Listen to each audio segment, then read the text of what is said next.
Hello everyone. So I just wanted to do an update video.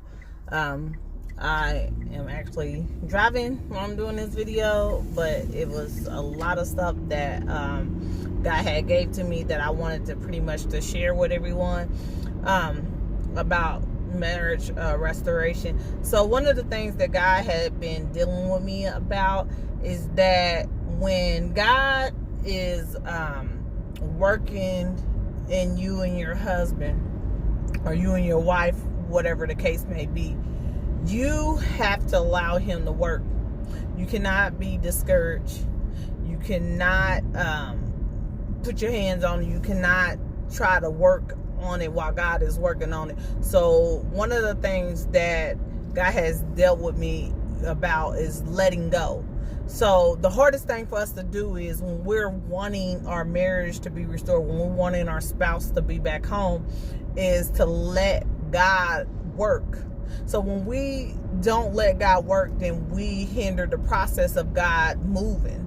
So in other words, what God was telling me is like, look, if I've already confirmed to you that I said that I am going to restore your marriage, your husband is coming home, everything that the enemy has stolen from you, I'm going to return it to you sevenfold, because that's my promise to you. God says that his promises is yes and amen, right?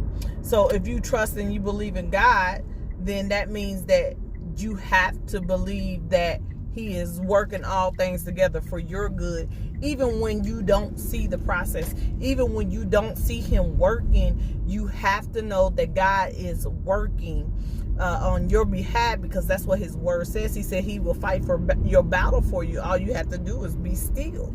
So that's part of not putting your hands on it, not touching it, not trying to talk to your spouse and get them to come home, trying to text them and get them to come home. Don't try to make them feel guilty about what they're doing, because it's not going to work.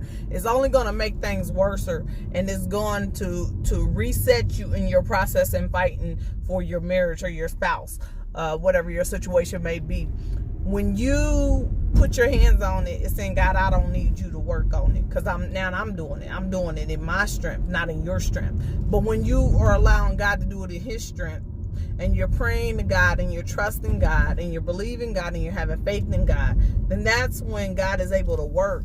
But a lot of us think that, okay, I trust God, I believe God is working, so therefore, if I send him a text or her a text and, tell her that I miss her, I want her to come home, or that I need you to do this, or you need you to do that, and then now you're putting your hands on it, even though you don't feel like you're putting your hands on it. You really are, because when you're trusting God to work on your behalf, that's saying that where you're at, you want God to put it on their heart to do what it is that you need them to do for your behalf. So that's when you go to God and you say, God, look, you see what's going on. God, you know what's going on. You knew I would be here this day praying and coming to you in prayer, asking you to work on my situation.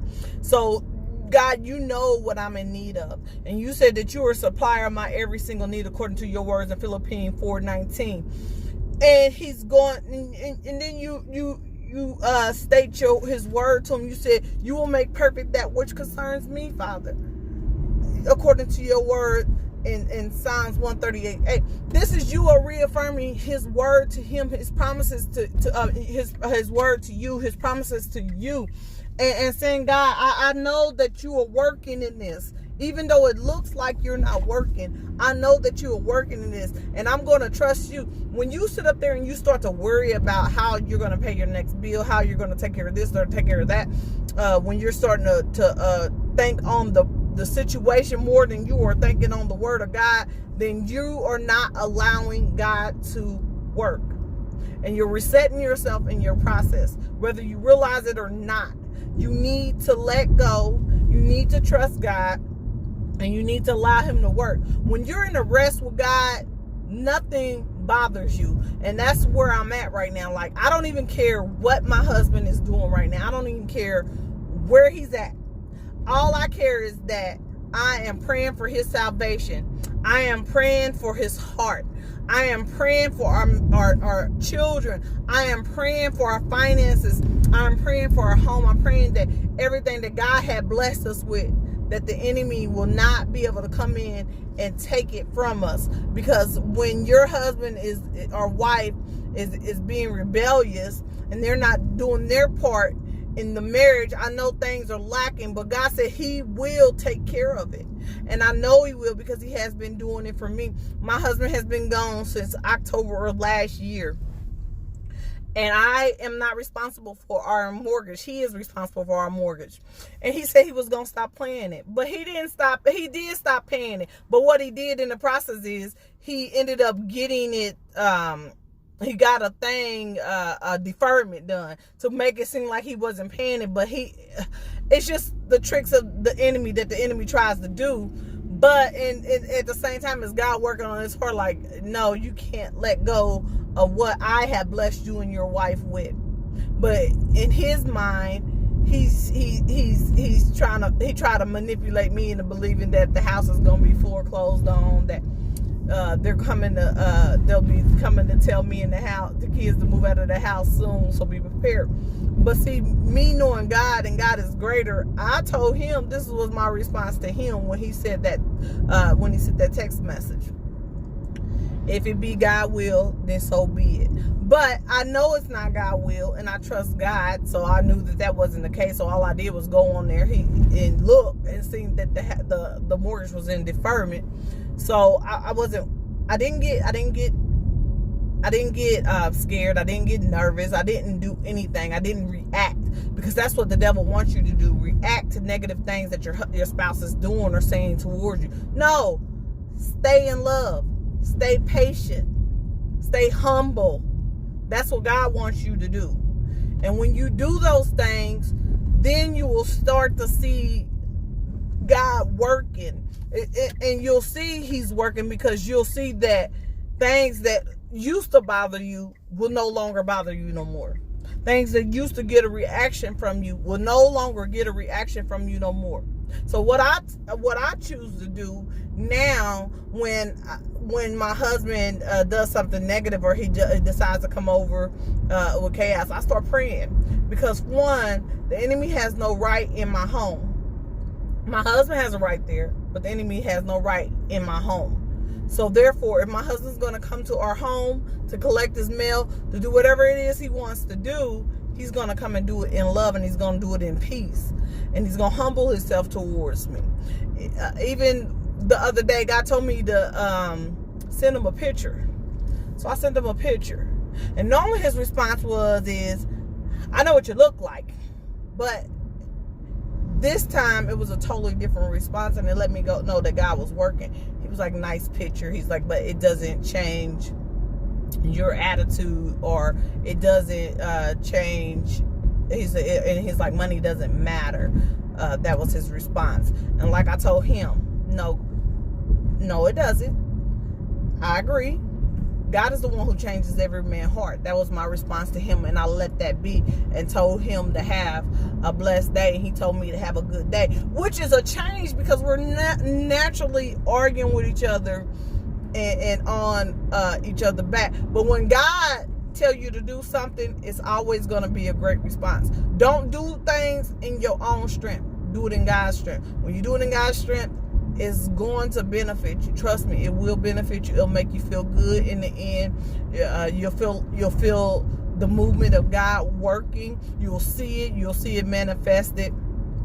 Even with my husband, he went from calling me his ex-wife to his wife, even though it still wasn't in a nice way, saying that he still wanted a divorce and we would no longer be husband and wife. I still am not moved by that, because I know that God is working. Because for a while he wouldn't even admit that I was his wife. He would say that I'm not his wife. So that is a change to me. Just the little things, and that's what you don't realize. Like, you're so busy focused on the negativity that you don't even see the little things, how God is working in that person, and the humbling of that person. And I do not, and I'm gonna let y'all know this right now, I do not talk to my husband. I do not talk to him unless I absolutely need to talk to him. And before I even call him or reach out to him, I pray about it to God, and I allow God to instruct me on what it is I need to do if I need to call him. And I pray that God soften his heart to receive me and hear me if I need to call him. Because sometimes we do need to talk to our spouse, because depending on our home situation or our children's situation. But before you even go to reach out to that spouse, you need to make sure that you are praying and asking God to soften that spouse's heart and give them a heart to receive you and ears to hear you. And then also you pray to God that when you're speaking, let it be all of God and none of you. Because when we get in the flesh, that's our natural response is to be in the flesh, and we need to be walking in the spirit and not in the flesh. Because when we walk in the flesh, it's always going to get a negative response. But when we're walking in the spirit, that's when you can see the manifestation of God working in your life. And that's the thing that I'm learning, like, daily. Like, I grow and I learn. And when God give me something, I'm going to share it with you guys. He's been giving me a lot lately. He's been showing me a lot of things. He's been feeding me a lot of things. And also, sometimes you have to stop sharing with your friends. Those who, want to know what's going on with your marriage. Stop telling everybody what's going on with your marriage. Stop telling everybody what's going on with the reconciliation of your marriage, because not everybody is rooting for you and your marriage to be restored. Remember that. Because they will get you to speak negative about your spouse. And I realized this, and this is where I had to stop. I had to stop sharing with people. They will get you to get in your feelings and speak negative about your spouse. And now you done put a hindrance in the work of God, because you done opened up your mouth and spoke negatively about your spouse. Be careful of who you speak to. Be careful who you allow to be in your ear about your spouse, because not everybody is first of all, as a Christian, not everybody is walking in the will of God. Not everybody is going to see God's plan for your marriage the way that God sees his plan for your marriage. So therefore, you cannot share with everybody. You cannot update everybody. You got to go to a point to where you are silent. Like it's just you and God. Just you and God. Forget about a friend, a mama, a sister, a brother, auntie, uncle, whoever done been through it. Nope. Because their situation is totally different than yours. So at the end of the day, quit involving everybody in your situation. Because when you involving other people, then you're saying, God, okay, well, I'm taking counsel from them. I don't need your counsel no more. I don't need you to even help me no more. So I'm just trying to enlighten you a little bit, because these are the things that God has been showing me and allowing me to see the things that I have done in the past, so that I can share with you guys, so that you can start seeing the manifestation of God in your life. Because God is a right now God. There is no way that you should be waiting 2 and 3 years for your spouse to return to you, because God is a right now God. And if you're doing what he tells you to do, it's not going to be no 2 and 3 years that you're going to be waiting for your spouse to be returning to you. When you start to line up with God's word and everything that he is telling you to do, he has no choice but to answer. He has no choice to bring it into existence in the now, because he's a right now God. And that's what you have to come to terms with, is that God is a right now God, not no later or when you're praying, it's right now. God, I thank you that my husband is home right now. I thank you that my wife is home right now. I thank you that my marriage is restored right now, because he is a right now God, not no later God, not no next time God, but a right now God. And when you pray, your words should reflect that. Everything that you confess or you declare and decree, it should reflect the right now God, because he is a right now. He is always on time. He is a right now God, not no tomorrow. He's the same that he was yesterday, today, and forever. And he was always on time. So he is a right now God. So with that being said, I just wanted to share that with you. And I just wanted to keep on encouraging you guys to stand still and know that he is God, and he is still fighting. Even when it looks like he is not fighting, he is fighting for you in the spiritual realm. Trust and believe it. The battle has already been won. You just have to believe it and receive it by faith, and know that God is able to do the impossible. Even when it looked like it's impossible, God is able. He is able. Trust me, he's able. And I just want to say that I am continuing to pray for marriages daily and asking God to restore right now your marriages. I'm believing that 2020, I don't care what it looked like right now. I don't care about no coronavirus, none of that. God is going to manifest himself this year, because 2020 is the year. Don't be deceived by what the enemy has done to get God's children discouraged. You will see the manifestation of God in your marriage, in your life, in your home. If you continue to have faith, no matter what is going on, God is going to do it. He's going to restore. He's going to fix it. Just believe and have faith. I love you with the love of God. Be encouraged. Stay reading the word. Stay encouraging yourself in the word, and know that he is working. Be careful of who you speak with, and be careful of what you allow to get in your ear gate, because God is faithful to those who are faithful to him. And even when you're not faithful, he's still faithful, because he's merciful and he loves you, and he's just waiting on you to trust and believe in him, because he is the one who gives the wisdom, the knowledge, and all the understanding that you need to fight the battle in the spirit for your spouse, for your marriage, for your children, for everything you ever need in life. It's always done in the spirit and not in the flesh. And that's one thing you got to remember. But have a blessed evening. I got to get in this grocery store before it closes, because y'all know these grocery stores is closing early. And I love you with the love of God. And stay encouraged. Bye.